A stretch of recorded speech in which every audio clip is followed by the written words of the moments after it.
We're talking about how the mind works. And being a Monday morning, you know how we do. We start with Jeff Israel. Good morning, sir. How are you doing today? Very well, Mikali.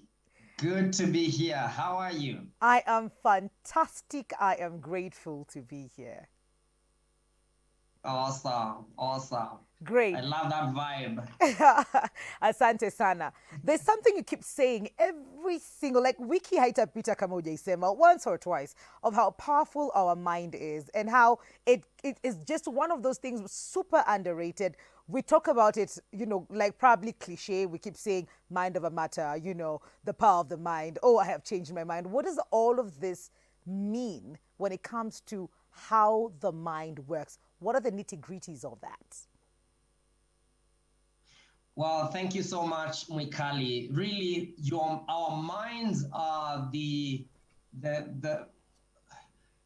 our success is actually pinned or pegged on the quality of our thinking and the quality and the power of our mind. If you want to change any area of your life, you go back to the mind. As a man thinketh, so is he and she, because a man is male and female. So when you want to make a major change, you go to your mind. The mind is everything, it's a source of how you're seeing things and how you're experiencing life. Now, how the mind works is that it will resist anything that is unfamiliar to it. Anything that is not familiar to the mind, it will resist it. And the mind will always go back to the familiar. And that is why the process of personal development, the process of coaching is always about making success familiar, making love familiar to your mind. Because if love is not familiar to your mind, you find you're always resistant to the idea of love and relationship. And, sometimes it becomes unfamiliar due to our experience in life. And so it's all about making success familiar to you, which of course comes by repetition. Repetition is the mother of skill. The mind works with repetition. Whatever you do consistently, okay? So someone doesn't just wake up and one day they're just lazy. No, it's something they have impressed upon the mind and made familiar. And so if you want to be different, you have to make success familiar to you. You want to make your dream familiar. You want to make money familiar, having money familiar. There are people, having money is unfamiliar to them. And that's why, by the way, Mikali, people that win the Rotary, you get a lot of money because success is not familiar to you. What happens? Give them 1 year.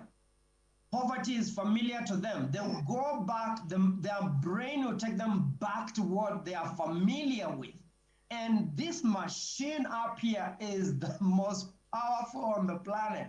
It's so, you cannot resist its intention to take you back to what is familiar to you. The reason we do coaching is to make, condition people's mind to success and make it familiar, or to relationships and make it familiar, to career path that is the career path of your dreams and make it familiar. And what happens is most people, what they want is they are resisting it through their mind because it's not familiar. And they are not helping their mind to make it familiar to them. So it's a smooth process. It's something that you're just stepping into. Your mind can work for you, not against you, but only when you expose it, train it, condition it, repeat over and over and over again. And we are living a generation that is not so patient. I mean, you're trying everything on the planet, but you master nothing. And so when you're not a master, the mind is attracted to mastery. You want to master something. That's why the mind is about habits you're creating every single day. Some of these habits about the phone, it's a habit you are creating. The mind is registering, asking you, what do you really want? And it's delivering to you what you want, because the mind is like the Google, ask and you shall receive. Whatever you're asking for, you are receiving. The mind will deliver to you what you're asking every single day without fail. And so most of the time, if you're not getting what you want, is because you're requesting the opposite of what you want. I like what you use, the example of the lottery. And we've seen it happen so many times where they get that amount of money, huge amount of money, and then when that happens, they lose that. How then do you train to change your mindset? Say, for example, like the lottery situation. They're used to poverty. That is what they know. That is what they grew up in. So, with all this money, probably they do not know how to use it or how to embrace success now. How then do you Yes. train your mind to get to that place of this is where we're going? What are some of the activities that I need to do with my brain to help me transition from one point to another?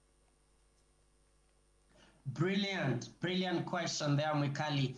The thing is, it's not those people that have won the Rotary. This is, you see people given big jobs, and because they were not ready within a week, within a month, a few years, they just messed the job because they were not ready. You're going to resist anything that your mind is not prepared for. And so before you go for the winning, and even as you desire the big goals, you want to train your mind and begin to speak to your mind, because the mind always desires direction from you. The mind doesn't want to direct you, it desires direction from you. But most of our direction is unconscious. And so you're telling your mind, I deserve this, I desire this, I desire this, talk to your mind and give it direction to what you really want. I really want this. I want this so much. This is part of me. And then how do you know you actually believe it? Because last week we went through the 3 steps of thought process, then believe, and then taking action. Believe, like we said, is a feeling of certainty. You're sure that this is what, so when you feel certain that you're enough, what you're saying you are, the way you talk into your mind, or the conversation you have to your mind is true, you're going to tell that through your emotions. And so you learn to talk to yourself. Okay. Oh, sorry. I thought Yeah, the quality, yeah, I lost you there. The quality of your inner conversation here, Mikali, is so crucial. And I know you might have met people talking to themselves. This is crucial. But the thing is, when you're talking to yourself, you actually impressing upon your mind the direction you want your life to go, unconsciously, whether you like it or not. And I know I meet people doing math on the road. You just say, see someone doing some expressions because they are talking to themselves. And the thing is, most people, according to research, I think this research was done by New York University about the mind and the stories we tell ourselves. Every single day, people are talking to themselves at least 62,000 stories, 62,000. And the research shows that 90% of the stories are negative. So when you see people talking to themselves, they are not saying, I'm ready for this, I'm cut out for this, I got this. No, they are saying, who am I? I'm a failure. How could I do this? I'm a fool. This is what we are telling ourselves. And the mind is like, okay, this is what you want to be. So it brings more experiences and memories of the direction you want to take it. And so watch your conversation with yourself, because that is the direction you're giving your mind. It's not just a conversation. So if 62,000, thoughts about yourself throughout the day, that means every 1 hour you've had at least 3,000 or something, something there, about 3,000 thoughts about yourself. And most of these thoughts are redundant. They are actually thoughts that are just passing. Most of them are negative. Most of them, they bring you down. There's no way you can tell yourself 3,000 negative thoughts and expect to actually have a positive life. And so the first place for you to really impress upon your mind a positive direction is to change your conversation with yourself. That inner conversation. Watch what you're telling yourself.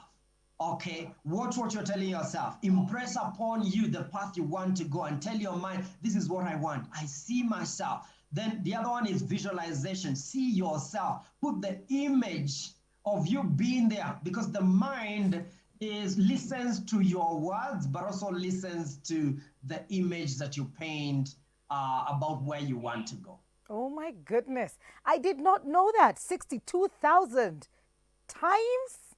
Yes. That is a Yeah. lot. And for me to be saying negative things to myself, then that needs to change. So now we need to be more conscious about the things that we say, the things that we keep going over and over, the loops in our head, because you said it's sort of like the same, it's a redundant kind of thing. It keeps coming and coming and coming. So we just need to edit that out and be conscious of the things. If you're thinking about traffic and be like, ay, ya kama kawaida tu traffic ni mbaya, change that conversation to like, leo traffic itakuwa tu sawa, nitafika home kasi sijachoka. So it's in the small little conversation. Jeffrey, thank you so much for that. We're going to take a very short commercial break, but now please, how can people I feel like we need to continue this conversation probably tomorrow, but you'll give us a lead on this. Yeah. Yes, we continue this conversation tomorrow, definitely. Absolutely. Social media. So you can reach me on Breakthrough with Jeff, both on YouTube and Instagram. Thank you. You're welcome. You're welcome. Looking forward to that. I hope you learned a bit much. I did. I did not know that we talk to ourselves that much. So that needs to change. What else do you need to change in your life? We'll continue this conversation tomorrow with Jeff. Right now, though, we need to take a very short commercial break. How do you carry yourself when you're closing that deal? How do you carry yourself when you're in the office? Coming up after this break.